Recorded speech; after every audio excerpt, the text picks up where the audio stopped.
नमस्कार दोस्तों, मैं Gajraj Singh Rathore, assistant professor from Seth Ranglal Kothari government PG college Rajsamand से। हम बीए पार्ट थर्ड के जो इकोनॉमिक्स सब्जेक्ट है उसका जो सेकंड पेपर है इंटरनेशनल इकोनॉमिक्स अर्थात अंतर्राष्ट्रीय जो अर्थशास्त्र है उसका जो सिलेबस है उस पर हम विस्तार से चर्चा करने वाले हैं, जो मोहनलाल सुखाड़िया विश्वविद्यालय उदयपुर के द्वारा वर्ष 2020-21 के लिए निर्धारित किया गया है। जैसे कि आपको विदित है कि जो सिलेबस है वो 5 इकाइयों में विभाजित है, वो किया गया है। जो पहली जो इकाई है उसमें जो टॉपिक कवर किए गए हैं वो इम्पोर्टेंस ऑफ इंटरनेशनल इकोनॉमिक्स अर्थात अंतर्राष्ट्रीय अर्थशास्त्र का क्या महत्व है उसके बारे में हम जानेंगे। Inter regional and international trade अर्थात जो अंतर्राष्ट्रीय व्यापार और इंटर रीजनल का तात्पर्य हो गया अंतर क्षेत्रीय व्यापार अर्थात एक देश के अंदर व्यापार मान सकते हो इसको, और इंटरनेशनल जब 2 या 2 से अधिक देशों के बीच में जब व्यापार होता है तो वो अंतर्राष्ट्रीय व्यापार हो गया। तो इन दोनों में क्या समानताएं हैं, क्या विभिन्नताएं हैं, तो उसके बारे में हम जानेंगे। थ्योरीज ऑफ इंटरनेशनल ट्रेड, अंतर्राष्ट्रीय व्यापार के लिए कुछ सिद्धांत बनाए गए हैं विभिन्न अर्थशास्त्रियों के द्वारा। उन सिद्धांतों के संबंध में हम जानेंगे, जिसमें से जो यूनिट फर्स्ट में जो कवर किए गए हैं थ्योरी ऑफ एब्सोल्यूट एडवांटेज अर्थात जो निरपेक्ष लाभ का जो सिद्धांत है एडम स्मिथ के द्वारा जो दिया गया था उस सिद्धांत के बारे में हम जानेंगे। कंपेरेटिव एडवांटेज, तुलनात्मक लाभ का जो सिद्धांत है रिकार्डो के द्वारा जो दिया गया था उसके बारे में हम जानेंगे।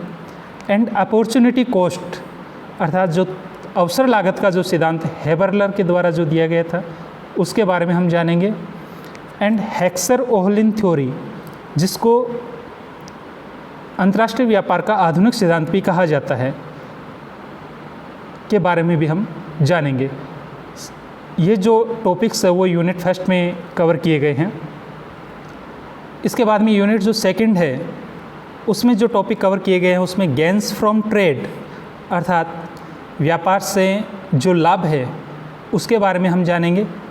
देयर मेजरमेंट एंड डिस्ट्रीब्यूशन, उन लाभों का वितरण किस प्रकार से होता है और उनका किस प्रकार से माप किया जाता है उसके बारे में हम पढ़ेंगे। Trade as an engine of economic growth, जो व्यापार है वो आर्थिक विकास का इंजन है उसके बारे में हम जानेंगे किस प्रकार से है ये। Concepts of terms of trade and there importance, important है ये। टर्म्स ऑफ ट्रेड, जिसको शॉर्ट में TOT भी लिखा जाता है। क्या लिखा जाता है? TOT अर्थात व्यापार की शर्तें। व्यापार की शर्तें क्या है उनकी अवधारणाओं को जानेंगे और कौन कौन सी व्यापार की शर्तें हैं उनके बारे में भी हम जानेंगे। एंड देयर इम्पोर्टेंस, उनका क्या महत्व है उसके बारे में भी हम पढ़ेंगे। तो ये जो टॉपिक्स है वो यूनिट सेकंड में कवर है। इसके अतिरिक्त सेकंड यूनिट में डॉक्ट्राइन ऑफ रेसिप्रोकल डिमांड अर्थात पारस्परिक मांग का जो सिद्धांत है उसको भी इसमें कवर किया गया है। इसके बाद में हम तीसरी यूनिट के अंदर जो टॉपिक कवर किए गए हैं जिनके बारे में हम पढ़ेंगे, फॉरेन ट्रेड पॉलिसी, विदेश व्यापार नीति के बारे में हम जानेंगे। इसके अतिरिक्त फ्री ट्रेड का तात्पर्य होता है स्वतंत्र व्यापार जिस पर कोई प्रतिबंध नहीं होता है। प्रोटेक्शन, संरक्षण, तो स्वतंत्र व्यापार और संरक्षण के बारे में हम पढ़ेंगे। टाइप्स ऑफ टैरिफ्स अर्थात प्रशुल्क के जो प्रकार हैं। And quotas and their impacts on partial equilibrium analysis, तो टैरिफ और कोटा के कौन कौन से प्रकार हैं, टाइप्स कौन कौन से हैं प्रकार, उनको जानेंगे। और टैरिफ और कोटा के जो आंशिक विश्लेषण पर क्या प्रभाव पड़ता है, पार्शियल इक्विलिब्रियम आंशिक विश्लेषण पर या आंशिक साम्य पर क्या प्रभाव पड़ते हैं उसके बारे में हम जानेंगे। Concept of optimum tariff, optimum अर्थात अनुकूलतम और टैरिफ होता है प्रशुल्क होता है, तो अनुकूलतम प्रशुल्क की अवधारणा है उसके बारे में हम पढ़ेंगे। Dumping and it's impacts, dumping जिसको राशिपातन कहा जाता है कि कोई भी देश है वो अपने देश में उस प्रोडक्ट को अधिक कीमत पर बेचता है जबकि दूसरे देश में उसे कम कीमत पर बेची जाती है, तो वो डंपिंग कहलाती है, राशिपातन कहलाती है। विशेष करके चीन इस प्रकार की नीतियों को अपनाता है, वो अपने देश में अधिक कीमत वसूल करता है और बाहर के देशों में कम कीमत वसूल करता है ताकि अधिक बड़े बाज़ार पर वो अपना अधिकार कर सकें। तो डंपिंग क्या होता है, राशिपातन क्या होता है और उसके क्या इम्पैक्ट्स होते हैं, क्या उसके प्रभाव होते हैं, उनको भी हम इसमें जानेंगे। इसके अतिरिक्त जो इसमें कवर किया गया है concept of foreign trade multiplier, अर्थात विदेश व्यापार जो गुणक है, विदेश व्यापार जो गुणक है उसकी अवधारणा के बारे में भी हम पढ़ने वाले हैं। इस टॉपिक जो तीसरी जो यूनिट है उसके अंदर हम जानेंगे इसको। यूनिट फोर्थ जो चौथी इकाई है उसमें जो टॉपिक कवर किए गए हैं उसमें मुख्य रूप से जो टॉपिक्स हैं concept and measurement of balance of trade, अर्थात इसके अंदर हम जो पढ़ेंगे वो कि व्यापार शेष, balance of payment, balance of trade व्यापार शेष एंड बैलेंस ऑफ पेमेंट से भुगतान शेष की अवधारणा, concept and components of, components का तात्पर्य होता है कि जो घटक है वो कौन कौन से हैं। तो बैलेंस ऑफ ट्रेड व्यापार शेष और बैलेंस ऑफ पेमेंट्स भुगतान शेष की अवधारणा, कंसेप्ट एंड कंपोनेंट्स, उसके घटक के बारे में हम जानेंगे। इसके अतिरिक्त equilibrium and disequilibrium in balance of payments, अर्थात भुगतान शेष में संतुलन और असंतुलन के बारे में हम पढ़ेंगे। इसके अतिरिक्त consequences of disequilibrium in balance of payments, भुगतान शेष में असंतुलन के जो परिणाम है उनके बारे में भी हम जानेंगे। Various measures to correct deficit in their balance of payments, अर्थात भुगतान शेष में जो विभिन्न प्रकार के जो घाटे हैं उनको सही करने के विभिन्न जो उपाय हैं उनके बारे में भी हम पढ़ेंगे। तो इसके अतिरिक्त जो इसमें कवर किए गए हैं वो टॉपिक है डिवैल्यूशन, डिवैल्यूशन जिसको अवमूल्यन कहा जाता है। तो अवमूल्यन के मेरिट्स अर्थात उसके क्या गुण हैं, डीमेरिट्स उसके क्या अवगुण हैं, दोष है, एंड लिमिटेशंस उसकी क्या सीमाएं हैं, उसके बारे में भी हम जानेंगे। इसके अतिरिक्त जो इसमें कवर किया गया है फंक्शंस ऑफ आईएमएफ, आईएमएफ का तात्पर्य होता है इंटरनेशनल मॉनेटरी फंड, अर्थात अंतर्राष्ट्रीय मुद्रा कोष, उसके क्या कार्य हैं। इसी प्रकार से जो वर्ल्ड बैंक या विश्व बैंक जिसको कहा जाता है उसके क्या कार्य हैं। एंड WTO अर्थात वर्ल्ड ट्रेड ऑर्गेनाइजेशन, विश्व व्यापार संगठन, इसके क्या कार्य हैं। तो IMF, वर्ल्ड बैंक और WTO इनके क्या क्या कार्य हैं उनके बारे में भी हम जानेंगे चौथी इकाई में। इसके बाद में जो पांचवी जो इकाई है जिसमें जो कंटेंट कवर किया गया है उसमें फॉरेन एक्सचेंज अर्थात विदेशी विनिमय, विदेशी विनिमय का क्या अर्थ होता है, मीनिंग है, वो जानेंगे।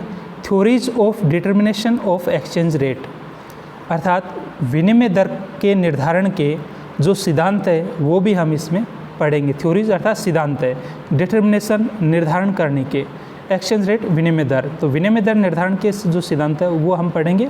और जो कौन कौन से सिद्धांत इसमें कवर किए गए, the purchasing power parity theory, the purchasing power parity theory अर्थात जो क्रय शक्ति समता सिद्धांत है, परचेजिंग क्रय खरीदना, क्रय और पावर शक्ति, पैरिटी अर्थात समता, तो क्रय शक्ति समता जो सिद्धांत है गुस्टाव कैसल का जो है वो हम पढ़ेंगे। मॉडर्न थ्योरी जो आधुनिक सिद्धांत है उसके बारे में हम जानेंगे। The balance of payment theory अर्थात भुगतान शेष का जो सिद्धांत है उसके बारे में हम जानेंगे। एंड एक्सचेंज रेट पॉलिसी अर्थात विनिमय दर की जो नीति है उसको भी हम इसमें जानेंगे। इसके अतिरिक्त जो पांचवीं इकाई में जो कवर किया गया है topic fixed and flexible, fixed अर्थात स्तर, फ्लेक्सिबल परिवर्तनशील एक्सचेंज रेट विनिमय दर, तो स्तर और जो परिवर्तनशील विनिमय दर है उसके बारे में हम पढ़ेंगे। फॉरवर्ड एक्सचेंज रेट्स अर्थात जो अग्रगामी, फॉरवर्ड अग्रगामी विनिमय जो दर है उसके बारे में हम पढ़ेंगे। एक्सचेंज कंट्रोल अर्थात विनिमय को किस प्रकार से नियंत्रित किया जाता है, उसका क्या अर्थ होता है, विनिमय नियंत्रण से क्या तात्पर्य होता है वो जानेंगे। विनिमय नियंत्रण के ऑब्जेक्टिव्स कौन कौन से हैं, उद्देश्य क्या है, उसके बारे में हम पढ़ेंगे। And methods of exchange control, विनिमय नियंत्रण के कौन कौन सी विधियां हैं उनके बारे में भी हम इस यूनिट में पढ़ेंगे। तो इस प्रकार से 5 यूनिट के अंदर जो इंटरनेशनल इकोनॉमिक्स का जो सिलेबस है वो कवर किया गया है। अब इसके लिए आप कौन कौन सी बुक्स पढ़ सकते हैं, उसमें एम.एल. झिंगन की international economics Vrinda publication new Delhi की जो बुक्स है वो आप इसमें पढ़ सकते हैं। इसके अतिरिक्त डी.एम. मिथानी की जो बुक्स है वो भी अच्छी बुक्स है, आप पढ़ सकते हैं। इसके अतिरिक्त जो इसमें डोमिनिक सेल्वेटोर की जो बुक्स है इंटरनेशनल इकोनॉमिक्स है वो भी आप इसमें पढ़ सकते हैं। जो इंग्लिश मीडियम के जो स्टूडेंट्स हैं, जो हिंदी माध्यम के जो विद्यार्थी हैं वो एम.एल. झिंगन की जो बुक्स है हिंदी माध्यम में उपलब्ध है वो बुक्स पढ़ सकते हैं। अंतर्राष्ट्रीय अर्थशास्त्र है। इसके अतिरिक्त के.सी. राणा और के.एन. वर्मा की जो बुक्स है अंतर्राष्ट्रीय अर्थशास्त्र है, विशाल पब्लिशिंग कंपनी जालंधर की, वो भी अच्छी बुक्स है, आप वो पढ़ सकते हैं। इसके अलावा जो एम.सी. वैश्य और सुदामा सिंह की बुक्स है वो आपको लाइब्रेरी में मिल जाएगी बुक्स है, और के.डी. स्वामी की बुक्स भी आपको उपलब्ध हो जाएगी, और एस.के. सिंह की बुक है सिन्हा एंड सिन्हा की बुक्स है वो आपको यहाँ पर उपलब्ध हो जाएगी। तो इस प्रकार से जो ये बुक्स है वो आप पढ़ सकते हैं। तो धन्यवाद साथियों। आपका जो सेकंड पेपर है उसके सिलेबस पर हमने डिस्कशन किया। अब इसमें कितने क्वेश्चन पूछे जाते हैं और उनकी मार्किंग किस प्रकार से है, कितने अंक निर्धारित है प्रत्येक यूनिट के लिए, तो ये जब हम सिलेबस पर के बाद में जब प्रश्न पत्र पर हम डिस्कशन करेंगे क्वेश्चन पेपर पर, उस समय हम विस्तार से जानेंगे कि कौन सा क्वेश्चन कितने अंक का आपसे पूछा जाएगा और किस प्रकार से यूनिट वाइज है वो निर्धारित किया गया है। तो धन्यवाद।